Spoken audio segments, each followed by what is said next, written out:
E uma grande tendência para o futuro é o crescimento da geração distribuída, em contraponto ao modelo atual de grandes negócios. Para você que não conhece, geração distribuída é uma expressão usada para designar a geração elétrica realizada junto ou próxima do consumidor, independentemente da potência, tecnologia e fonte de energia.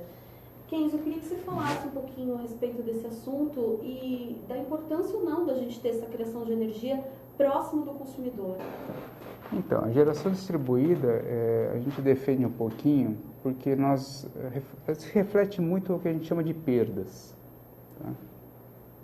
Aquilo que eu estava comentando, se a gente gera energia numa região muito distante da área de consumo, eu tenho que ter um sistema que a gente chama de transmissão. O que é transmissão? Aquelas torres altas passando aqueles cabos grandes. Tá? Quando eu trago aquela energia de 1.000 quilômetros, 1.500 quilômetros, onde está sendo gerado até uma cidade, eu vou perder energia ao longo dessa transmissão. Isso é um ponto. O segundo é o seguinte, isso me custa. Isso é uma estrada de energia. Né? Então eu tenho que pagar pedágio. Então para o consumidor, ele está pagando esse pedágio. Esse valor é repassado. É repassado, nada de graça. Não. O modelo tem que ser sustentável. Não de graça. Não é de graça. Nem isso. E o modelo tem que ser sustentável. Tem que ser sustentável, então tem que ter dinheiro, né? Então, o que a gente acredita bastante? Se em centros urbanos que nós estamos vendo essa tendência de concentração, nós vemos lá dentro alguns pontos que são pontos de autoconsumo. Tá? Então, você pega lá sistemas hospitalares. Vou dar um exemplo, pode ser qualquer outro, mas um sistema hospitalar, em que o hospital, todo mundo sabe, precisa trabalhar 24 horas por dia. Tem que lavar a roupa, então usar água quente. Né?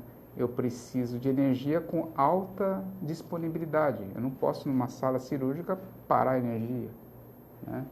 Eu preciso de ar-condicionado nos quartos, nas áreas administrativas, quer dizer, eu preciso de várias energias dentro de um sistema, de um complexo de edificações dessa forma. Tá? Se eu tiver um sistema de geração próximo a uma área dessa, ou junto a essa área, todas essas energias que eu mencionei, elas podem estar sendo supridas por essa mini ou micro geradora localizada. Isso seria uma geração distribuída. Por quê? Porque a hora que esse complexo não estiver usando o máximo do que essa geração está utilizando, está necessitando, está provendo, eu posso jogar para a rede. Tá certo? Então, o meu excedente eu jogo para a rede, não é perdido. Outras áreas vão estar utilizando. Agora, o meu problemão lá, o meu tendão de Aquiles, que é aquela unidade que consome direto, tem altos consumos concentrados, eu estou resolvendo com essa minha microgeração, como é geração distribuída. Então, o conceito de geração distribuída, diria eu, que até acaba sendo um conceito de uma inteligência para as cidades, porque é um cenário diferente que não havia antes. E agora a gente começa a perceber que isso é crítico, porque antes nós defendíamos o seguinte, onde que era o maior consumidor? É a área industrial, que a indústria está consumindo demais de energia. Né? Só que hoje, com essa concentração populacional, a gente sabe que quem consome energia são os edifícios. A indústria ela tem 30% do cenário total de consumo de energia numa cidade.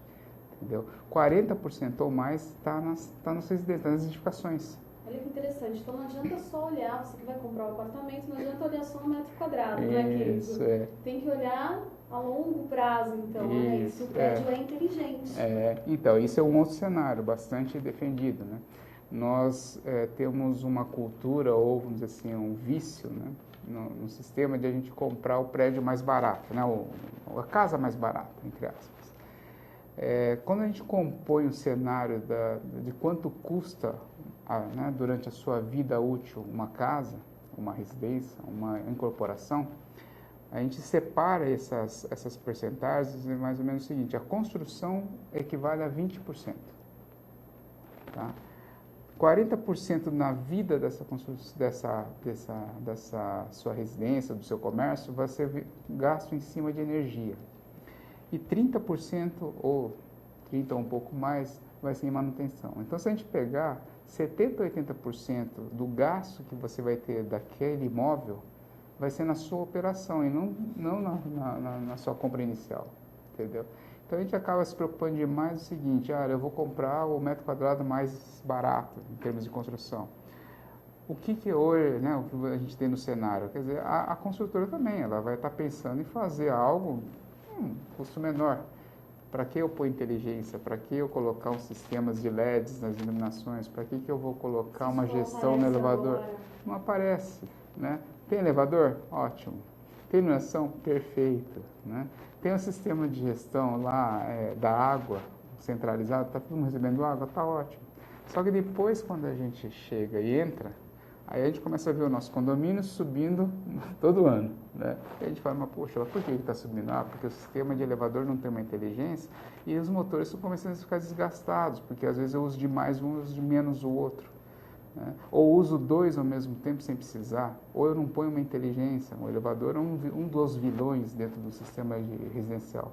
No comercial, o ar-condicionado ou a iluminação, aquelas salas, várias salas sem ninguém, tudo aceso. Né? Você entra com o ar-condicionado ligado no máximo, com 2 pessoas, no escritório de 200 metros quadrados, por exemplo. Isso daí, acho que acontece com todo mundo. Esse tipo de gestão que o sistema pode dar, essa inteligência predial, que são pontos, elementos tecnológicos que nós, assim, a gente acaba desenvolvendo, porque a gente vê que isso dá um retorno muito significativo, tanto para o usuário, para o cidadão, para o lado da sociedade, como dá muito para as áreas urbanas, para as metrópoles, as cidades.